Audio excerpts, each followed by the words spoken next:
ಕೋಗಿಲು ಲೇಔಟ್ನಲ್ಲಿ ಒಂದಿಷ್ಟು ಜಾಗವನ್ನ ಒತ್ತುವರಿ ಮಾಡಿಕೊಂಡಿದ್ರು ಅಂತ ಹೇಳಿ ಜಿಬಿಎ ಅಧಿಕಾರಿಗಳು ಬಂದು ಅಲ್ಲಿನ ನಿವಾಸಗಳನ್ನ ನೆಲಸಮ ಮಾಡುವಂತಹ ಕೆಲಸವನ್ನ ಮಾಡಿದ್ರು. ಅದಕ್ಕೆ ಇದೀಗ ತೀವ್ರ ವಿರೋಧ ವ್ಯಕ್ತ ಆಗ್ತಾ ಇದೆ. ಮತ್ತೊಂದು ಕಡೆಯಲ್ಲಿ ಕೇರಳ ಸರ್ಕಾರ ಕರ್ನಾಟಕ ಸರ್ಕಾರದ ವಿರುದ್ಧ ಕಿಡಿಕಾಡ್ತಾ ಇದೆ. ಕೇರಳದ ಶಾಸಕರಾಗಿರ್ಬೋದು, ರಾಜ್ಯಸಭಾ ಸದಸ್ಯರುಗಳು ಬಂದು ಭೇಟಿ ಮಾಡುವಂತಹ ಕೆಲಸವನ್ನ ಮಾಡ್ತಾ ಇದ್ದಾರೆ. ಇದರ ಬಗ್ಗೆ ಮಾತಾಡ್ಲಿಕ್ಕೆ ಸಿಎಂ ಇಬ್ರಾಹಿಂ ಅವರಿದ್ದಾರೆ. ಸರಿಗ ಪ್ರಮುಖವಾಗಿ ಈ ಒಂದು ಜಾಗದ ಒತ್ತುವರಿ ತೆರವಿನ ಬಗ್ಗೆ ನೀವೇನು ಹೇಳ್ತೀರಾ? ಇದು 95ನೇ ಇಸ್ವಿಯಲ್ಲಿ ಶಿವರಾಜ್ ಕುಮಾರ್ ಎಲೆಕ್ಷನ್ ನಿಂತಾಗ ಜನತಾ ಪಾರ್ಟಿ ಸರ್ಕಾರ ಇದ್ದಾಗ ಆವತ್ತಿಂದಲೂ ಇಲ್ಲಿ ಜನ ವಾಸವಾಗಿದ್ದಾರೆ. ನಂಬರ್ 1. ನಂಬರ್ 2, ಇವರು 30 ವರ್ಷದಿಂದ ಇದ್ದಾರೆ. ಆಧಾರ್ ಕಾರ್ಡ್ ಇದೆ. ನೀವು ಅನ್ಆಥರೈಸ್ ಅಂದ್ರೆ ಎಲೆಕ್ಟ್ರಿಸಿಟಿ ಯಾಕೆ ಕೊಟ್ರಿ? ನಲ್ಲಿ ನೀರು ಕನೆಕ್ಷನ್ ಯಾಕೆ ಕೊಟ್ರಿ? ವೋಟರ್ ಲಿಸ್ಟ್ ಯಾಕೆ ಕೊಟ್ರಿ? ಇವ್ರಿಗೆ ಸ್ಕೂಲ್ ಯಾಕೆ ಕಟ್ಟಿಸ್ಕೊಟ್ರಿ? ಉರ್ದು ಸ್ಕೂಲ್ ಇದೆ, ಕನ್ನಡ ಇದೆ. ನನ್ನ ಮಕ್ಕಳ ನಿಮಗೆ ವೋಟ್ ಬೇಕಾದ್ರೆ 5 ವರ್ಷಕ್ಕೆ ಬಂದು ನೀವು ಒಂದ್ಸಲ ವೋಟ್ ಹಾಕಿಸ್ಕೊಂಡು ಹೋಗ್ತೀರಿ. ಬೆಳಗಿನ ಜಾವ 4 ಗಂಟೆಗೆ ನೀವು ಬಂದು ಹೊಡೆಯೋ ಅವಶ್ಯಕತೆ ಏನಿತ್ತು? ಸ್ಲಮ್ ಬೋರ್ಡ್ ಅಂದ್ರೆ ಏನು? ಸರ್ಕಾರಿ ಜಾಗ ಇರಲಿ, ಬಡವ್ರ ಜಾಗ ಇರಲಿ, ಎಲ್ಲಿ ಬಡವರು ವಾಸವಾಗಿದ್ದಾರೋ ಅವರಿಗೆ ಅದೇ ಜಾಗದಲ್ಲಿ ಮನೆ ಕಟ್ಟಿಕೊಡ್ತಕ್ಕಂಥದ್ದು. ವ್ಯವಸಾಯ ಜಾಗ 1 ವರ್ಷ ಅವನು ವ್ಯವಸಾಯ ಮಾಡಿ ಪಾಣಿ ಅವನ ಹೆಸರಿಗಿದ್ರೆ ಆ ಭೂಮಿಯ ಮಾಲೀಕ ಆ ರೈತ. ಅದೇ ರೀತಿ ಇವತ್ತು ಒಂದು ಜಾಗದಲ್ಲಿ ಒಬ್ಬ ಮನುಷ್ಯ ವಾಸವಾಗಿದ್ರೆ ಅದು ಸರ್ಕಾರಿ ಜಾಗ ಇರಲಿ, 30 ವರ್ಷದಿಂದ ಅವನು ವಾಸವಾಗಿದ್ದಾನೆ, ಆ ಜಾಗದ ಮಾಲೀಕ ಅವನು. ಈಗ ಈ 1 ವರ್ಷದ ಹಿಂದೆ ಈ ಒಂದು ಜಾಗವನ್ನ ಅಕ್ರಮವಾಗಿ ಮಾರಾಟ ಮಾಡ್ತಾ ಇದ್ದಾರೆ ಅಂತ ಹೇಳಿ ತಹಶೀಲ್ದಾರ್ ಅವರು ಒಂದು ಪತ್ರವನ್ನ ಬರೆದಿರ್ತಾರೆ. ಇದು ನಿಮ್ಮ ಗಮನಕ್ಕಿದ್ಯಾ? ಇಲ್ಲಿ ಜಾಗ ಸರ್ಕಾರದ ಅನ್ನೋದನ್ನ ತಹಶೀಲ್ದಾರ್ 1 ವರ್ಷದ ಹಿಂದೆನೆ ವರದಿ ಮಾಡಿದ್ರು. ಈಗ ತಹಸೀಲ್ದಾರ್ ಕೊಟ್ಟಿದಾರಲ್ಲ ಮಾರಾಟ, ಅವನಿಗೆ ತೊಂದರೆ ಇರ್ಬೋದು, ಮಾರಿದಾನೋ ಬಿಟ್ಟಿದಾನೋ ಅದು ಬೇರೆ ಪ್ರಶ್ನೆ. ನೀವು ಬಂದು ಹೊಡೆದ್ರಲ್ಲ, ಯೋಗಿ ಆದಿತ್ಯನಾಥ್ ಅಲ್ಲಿ ಬುಲ್ಡೇಜರ್ ಹಾಕಿದಾಗ ಅಲ್ಲಿ ಬುಲ್ಡೇಜರ್ ಅಂತೀರಿ, ಇಲ್ಲಿ ನೀವು ಬುಲ್ಡೇಜರ್ ಮಾಡಿದ್ರಲ್ಲ, ಇದಕ್ಕೆ ನೀವೇನ್ ಹೇಳ್ತೀರಿ? ಅದಕ್ಕೆ ಒಬ್ಬ MLA ಬರಲಿಲ್ಲ, ಕೇರಳದವ್ರು ಬರ್ಬೇಕಾಯ್ತೇನ್ರಿ? ನಾಚಿಕೇಡ್ರಿ ಇದು, ಕರ್ನಾಟಕಕ್ಕೆ ನಾಚಿಕೇಡು. ಇಲ್ಲಿರೋ ಕೃಷ್ಣ ಬೈರೇಗೌಡ 2 ವರ್ಷದಿಂದ ಸಾಬ್ರು ಓಟ್ ತಗೊಂಡು ಮುಂಡೆ ನೀನು ಹೋಗಿ ಮನೇಲಿ ಕೂತಿದೆಯಲ್ಲ, 4 ಸಾರಿ MLA ಆಗಿದೆಯಲ್ಲ, ಈ ಬಡವರು ಓಟ್ ತಗೊಂಡು. ಇವತ್ತು ಬೆಳಗಿನ ಜಾವ 5 ಗಂಟೆ ಹೆಣ್ಮಕ್ಳು, ಗರ್ಭವತಿಯರು, ಸಣ್ಣ ಸಣ್ಣ ಮಕ್ಕಳು ಥಂಡಿಯಲ್ಲಿ ಮಲಗಿದ್ರಲ್ಲ, ಈ ಪಾಪ ನೀನ್ ಹೆಂಡತಿ ಮಕ್ಕಳಿಗೆ ಬರಲ್ಲ? ನಿಮ್ಮ ಯಾರ್ಯಾರು ಸರ್ಕಾರದಲ್ಲಿ ಇದನ್ನ ಮಾಡಿಸಿದವರು ಅವ್ರ ಮನೆ ಸರ್ವನಾಶ ಆಗತ್ತೆ. ಈಗ ಸರ್ಕಾರದವರು ಹೇಳ್ತಾ ಇರುವಂತದ್ದು ಕೇರಳದವ್ರು ಬರ್ತಾ ಇರೋದು ಇಲ್ಲಿ ಪಾಲಿಟಿಕ್ಸ್ ಮಾಡೋದಕ್ಕೋಸ್ಕರ, ಮುಸ್ಲಿಮರನ್ನ ಓಲೈಕೆ ಮಾಡೋದಕ್ಕೋಸ್ಕರ. ನೀವೇನ್ ಮಾಡ್ತಾ ಇದ್ದೀರಿ ನನ್ನ ಮಕ್ಕಳ? ನೀವೇನ್ ಮಾಡ್ತಾ ಇದ್ದೀರಿ? ನಮ್ಮನ್ನ ನೀವು ಲವ್ ಮಾಡಲಿಲ್ವಾ?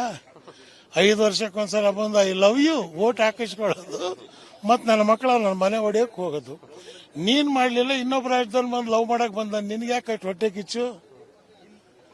ಅವ್ರು ವೋಟ್ ಮಾಡಕ್ ಬಂದವರೋ ಪಾಲಿಟಿಕ್ಸ್ ಬಂದರೋ ಇಲ್ಲೋ, ನೀ ಬಂದೇನಲ್ಲ, ಇಲ್ಲಿ ಇದೆಯಲ್ಲ ರಾಜ್ಯದಲ್ಲಿ, ನೀವ್ಯಾರಾದ್ರೂ ಒಬ್ರು ಬಂದ್ರ? ಸೊ ಅದಕ್ಕೆ ನನಗಿರೋ ನೋವು ಒಂದೇ ಒಂದು, ಬಿಜೆಪಿಯವರು ಇವರಿಬ್ರು ಅಡ್ಜಸ್ಟ್ ಆಗ್ಬಿಟ್ಟವ್ರೆ ಮುಂಡೆವು. ಇವರು ಮಾತಾಡ್ತಾ ಇಲ್ಲ ಏನುವ, ನೀನು ಹತ್ತಂಗ್ ಮಾಡು, ನಾನು ಹೊಡೆದಂಗ್ ಮಾಡ್ತೀನಿ. ಅದಕ್ಕೆ 3ನೇ ಶಕ್ತಿ ತಲೆ ಎತ್ತುತ್ತಾ ಇದೆ. ಜೈ ಭೀಮ್ ಅಂತೇಳಿ ನಾವು ಎದ್ದಿದ್ದೀವಿ. ಬಸವ ತತ್ವದಲ್ಲಿ, ಟಿಪ್ಪು ಸುಲ್ತಾನ್ರ ತತ್ವದಲ್ಲಿ 3ನೇ ಶಕ್ತಿ ನಾವು ಕಟ್ತೀವಿ. ರಾಜ್ಯದಲ್ಲಿ ಇವರಿಗೆ ತೋರಿಸ್ಕೊಡ್ತೀವಿ. ಕೇರಳದಲ್ಲಿ UDF ಮತ್ತೆ LDF ನ ನಡುವೆ ಒಂದು ಜಟಾಪಟಿಯ ಚುನಾವಣೆ ನಡೀತಾ ಇದೆ. ಮುಸ್ಲಿಮರನ್ನ ಓಲೈಕೆ ಮಾಡಿದ್ರೆ ಕಾಂಗ್ರೆಸ್ ಸರ್ಕಾರವನ್ನ ಬೀಳಿಸಬಹುದು, UDF ನ ಒಂದು ಅಸ್ತಿತ್ವ ಏನಿದೆ ಅದನ್ನ ಉಳಿಸಬಹುದು ಅನ್ನುವಂತಹ ಒಂದು ಟ್ರಿಕ್ಸ್ ಅನ್ನ ಮಾಡ್ತಾ ಇದ್ದಾರೆ ಅನ್ನುವಂತ ಆರೋಪ ಮಾಡ್ತಾ ಇದ್ದಾರೆ. ಅದಕ್ಕೆ ನೀವು ಬಂದ್ ಬೇಗ ಮನೆ ಕಟ್ಕೊಟ್ಬಿಡಿ ಮುಂಡೆವಾ. ಒಬ್ಬೊಬ್ರಿಗೆ 5-5 ಲಕ್ಷ ರೂಪಾಯಿ ಕೊಟ್ಟು ಮನೆ ಕಟ್ಬಿಟ್ಟು ಫೋಟೋ ತೆಗೆದು ಹಾಕಿಸ್ಬಿಡಿ. ನಾವು ಮಾಡಿದ ತಪ್ಪಾಯ್ತು, 5-5 ಲಕ್ಷ ರೂಪಾಯಿ ಕೊಟ್ವಿ, ನಾವು ಮನೆ ಕಟ್ಬಿಟ್ಟಿದೀವಿ. ಆಗ ಏನ್ ಮಾಡ್ತಾರ ನೋಡುವ, ನೀವು ಮಾಡಿ ಅದು ಫಸ್ಟ್. ಇದಿಷ್ಟು ಸಿಎಂ ಇಬ್ರಾಹಿಂ ಅವರ ಮಾತಾಗಿರುವಂತದ್ದು. ಕ್ಯಾಮರಾ ಪರ್ಸನ್ ಕೃಷ್ಣ ಜೊತೆಗೆ ಚರಣ್, ರಿಪಬ್ಲಿಕ್ ಕನ್ನಡ, ಬೆಂಗಳೂರು. ಕೋಗಿಲು ಲೇಔಟ್ ನಲ್ಲಿ ಒಂದಿಷ್ಟು ಜಾಗವನ್ನ ಒತ್ತುವರಿ ಮಾಡ್ಕೊಂಡಿದ್ರು ಅಂತ ಹೇಳಿ ಜಿಬಿಎ ಅಧಿಕಾರಿಗಳು ಬಂದು ಅಲ್ಲಿನ ನಿವಾಸಗಳನ್ನ ನೆಲಸಮ ಮಾಡುವಂತಹ ಕೆಲಸವನ್ನ ಮಾಡಿದ್ರು. ಅದಕ್ಕೆ ಇದೀಗ ತೀವ್ರ ವಿರೋಧ ವ್ಯಕ್ತ ಆಗ್ತಾ ಇದೆ. ಮತ್ತೊಂದು ಕಡೆಯಲ್ಲಿ ಕೇರಳ ಸರ್ಕಾರ ಕರ್ನಾಟಕ ಸರ್ಕಾರದ ವಿರುದ್ಧ ಕಿಡಿಕಾಡ್ತಾ ಇದೆ. ಕೇರಳದ ಶಾಸಕರಾಗಿರ್ಬೋದು, ರಾಜ್ಯಸಭಾ ಸದಸ್ಯರುಗಳು ಬಂದು ಭೇಟಿ ಮಾಡುವಂತಹ ಕೆಲಸವನ್ನ ಮಾಡ್ತಾ ಇದ್ದಾರೆ. ಇದರ ಬಗ್ಗೆ ಮಾತಾಡ್ಲಿಕ್ಕೆ ಸಿಎಂ ಇಬ್ರಾಹಿಂ ಅವರಿದ್ದಾರೆ. ಸರ್, ಈಗ ಪ್ರಮುಖವಾಗಿ ಈ ಒಂದು ಜಾಗದ ಒತ್ತುವರಿ ತೆರವಿನ ಬಗ್ಗೆ ನೀವೇನು ಹೇಳ್ತೀರಾ? ಇದು 95ನೇ ಇಸ್ವಿಯಲ್ಲಿ ಶಿವರಾಜ್ ಕುಮಾರ್ ಎಲೆಕ್ಷನ್ ನಿಂತಾಗ ಜನತಾ ಪಾರ್ಟಿ ಸರ್ಕಾರ ಇದ್ದಾಗ ಅವತ್ತಿಂದಲೂ ಇಲ್ಲಿ ಜನ ವಾಸವಾಗಿದ್ದಾರೆ. ನಂಬರ್ 1. ನಂಬರ್ 2, ಇವರು 30 ವರ್ಷದಿಂದ ಇದ್ದಾರೆ. ಆಧಾರ್ ಕಾರ್ಡ್ ಇದೆ. ನೀವು ಅನ್ಆಥರೈಸ್ ಅಂದ್ರೆ ಎಲೆಕ್ಟ್ರಿಸಿಟಿ ಯಾಕೆ ಕೊಟ್ರಿ? ನಲ್ಲಿ ನೀರು ಕನೆಕ್ಷನ್ ಯಾಕೆ ಕೊಟ್ರಿ? ವೋಟರ್ ಲಿಸ್ಟ್ ಯಾಕೆ ಕೊಟ್ರಿ? ಇವ್ರಿಗೆ ಸ್ಕೂಲ್ ಯಾಕೆ ಕಟ್ಟಿಸ್ಕೊಟ್ರಿ? ಉರ್ದು ಸ್ಕೂಲ್ ಇದೆ, ಕನ್ನಡ ಇದೆ.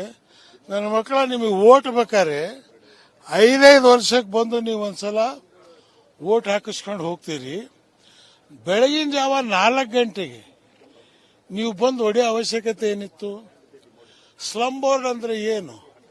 ಸರ್ಕಾರಿ ಜಾಗ ಇರಲಿ, ಬಡವ್ರ ಜಾಗ ಇರಲಿ, ಎಲ್ಲಿ ಬಡವರು ವಾಸವಾಗಿದ್ದಾರೋ ಅವರಿಗೆ ಅದೇ ಜಾಗದಲ್ಲಿ ಮನೆ ಕಟ್ಟಿಕೊಡ್ತಕ್ಕಂಥದ್ದು. ವ್ಯವಸಾಯ ಜಾಗ 1 ವರ್ಷ ಅವನು ವ್ಯವಸಾಯ ಮಾಡಿ ಪಾಣಿ ಅವನ ಹೆಸರಿಗಿದ್ರೆ ಆ ಭೂಮಿಯ ಮಾಲೀಕ ಆ ರೈತ.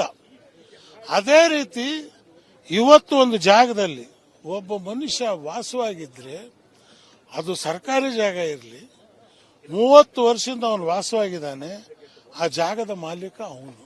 ಸರ್, ಈಗ ಈ 1 ವರ್ಷದ ಹಿಂದೆ ಈ ಒಂದು ಜಾಗವನ್ನ ಅಕ್ರಮವಾಗಿ ಮಾರಾಟ ಮಾಡ್ತಾ ಇದ್ದಾರೆ ಅಂತ ಹೇಳಿ ತಹಶೀಲ್ದಾರ್ ಅವರು ಒಂದು ಪತ್ರವನ್ನ ಬರೆದಿರ್ತಾರೆ. ಇದು ನಿಮ್ಮ ಗಮನಕ್ಕಿದ್ಯಾ? ಇಲ್ಲಿ ಜಾಗ ಸರ್ಕಾರದ ಅನ್ನೋದನ್ನ ತಹಶೀಲ್ದಾರ್ 1 ವರ್ಷದ ಹಿಂದೆನೆ ವರದಿ ಮಾಡಿದ್ರು. ಈಗ ತಹಸೀಲ್ದಾರ್ ಕೊಟ್ಟಿದಾರಲ್ಲ ಮಾರಾಟ, ಅವನಿಗೆ ತೊಂದರೆ ಇರ್ಬೋದು, ಮಾರಿದಾನೋ ಬಿಟ್ಟಿದಾನೋ ಅದು ಬೇರೆ ಪ್ರಶ್ನೆ. ನೀವು ಬಂದು ಹೊಡೆದ್ರಲ್ಲ, ಯೋಗಿ ಆದಿತ್ಯನಾಥ್ ಅಲ್ಲಿ ಬುಲ್ಡೇಜರ್ ಹಾಕಿದಾಗ ಅಲ್ಲಿ ಬುಲ್ಡೇಜರ್ ಅಂತೀರಿ, ಇಲ್ಲಿ ನೀವು ಬುಲ್ಡೇಜರ್ ಮಾಡಿದ್ರಲ್ಲ, ಇದಕ್ಕೆ ನೀವೇನ್ ಹೇಳ್ತೀರಿ?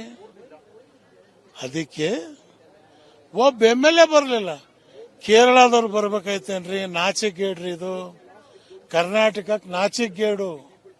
ಇಲ್ಲಿರೋ ಕೃಷ್ಣ ಬೈರೇಗೌಡ 2 ವರ್ಷದಿಂದ ಈ ಸಾಬ್ರು ಓಟ್ ತಗೊಂಡು ಮುಂಡೆದೆ ನೀನು ಹೋಗಿ ಮನೇಲಿ ಕೂತಿದ್ಯಲ್ಲ, 4 ಸಾರಿ MLA ಆಗಿದೆಯಲ್ಲ, ಈ ಬಡವರು ಓಟ್ ತಗೊಂಡು. ಇವತ್ತು ಬೆಳಗಿನ ಜಾವ 5 ಗಂಟೆ ಹೆಣ್ಮಕ್ಳು, ಗರ್ಭವತಿಯರು, ಸಣ್ಣ ಸಣ್ಣ ಮಕ್ಕಳು ಥಂಡಿಯಲ್ಲಿ ಮಲಗಿದ್ರಲ್ಲ, ಈ ಪಾಪ ನಿನ್ನ ಹೆಂಡತಿ ಮಕ್ಕಳಿಗೆ ಬರಲ್ಲ? ನಿಮ್ಮ ಯಾರ್ಯಾರು ಸರ್ಕಾರದಲ್ಲಿ ಇದನ್ನು ಮಾಡಿಸಿದವರು ಅವ್ರ ಮನೆ ಸರ್ವನಾಶ ಆಗತ್ತೆ. ಸರ್, ಈಗ ಸರ್ಕಾರದವರು ಹೇಳ್ತಾ ಇರುವಂತದ್ದು ಕೇರಳದವರು ಬರ್ತಾ ಇರೋದು ಇಲ್ಲಿ ಪಾಲಿಟಿಕ್ಸ್ ಮಾಡೋದಕ್ಕೋಸ್ಕರ, ಮುಸ್ಲಿಮರನ್ನ ಓಲೈಕೆ ಮಾಡೋದಕ್ಕೋಸ್ಕರ. ನೀವೇನ್ ಮಾಡ್ತಾ ಇದ್ದೀರಿ ನನ್ನ ಮಕ್ಕಳ? ನೀವೇನ್ ಮಾಡ್ತಾ ಇದ್ದೀರಿ? ನಮ್ಮನ್ನು ನೀವು ಲವ್ ಮಾಡಲಿಲ್ವಾ? 5 ವರ್ಷಕ್ಕೊಂದ್ಸಲ ಬಂದು ಐ ಲವ್ ಯು ವೋಟ್ ಹಾಕಿಸ್ಕೊಳ್ಳೋದು, ಮತ್ ನನ್ನ ಮಕ್ಕಳ ನನ್ನ ಮನೆ ಹೊಡೆಯಕ್ ಹೋಗೋದು. ನೀನ್ ಮಾಡ್ಲಿಲ್ಲ, ಇನ್ನೊಬ್ಬ ರಾಜ್ಯದಲ್ಲಿ ಬಂದು ಲವ್ ಮಾಡಕ್ ಬಂದ, ನಿನ್ಗೆ ಯಾಕೆ ಹೊಟ್ಟೆ ಕಿಚ್ಚು?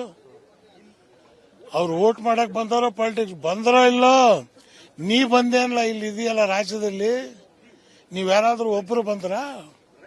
ಸೊ ಅದಕ್ಕೆ ನನಗಿರೋ ನೋವು ಒಂದೇ ಒಂದು, ಬಿಜೆಪಿಯವರು ಇವರಿಬ್ರು ಅಡ್ಜಸ್ಟ್ ಆಗ್ಬಿಟ್ಟವ್ರೆ ಮುಂಡೆವು.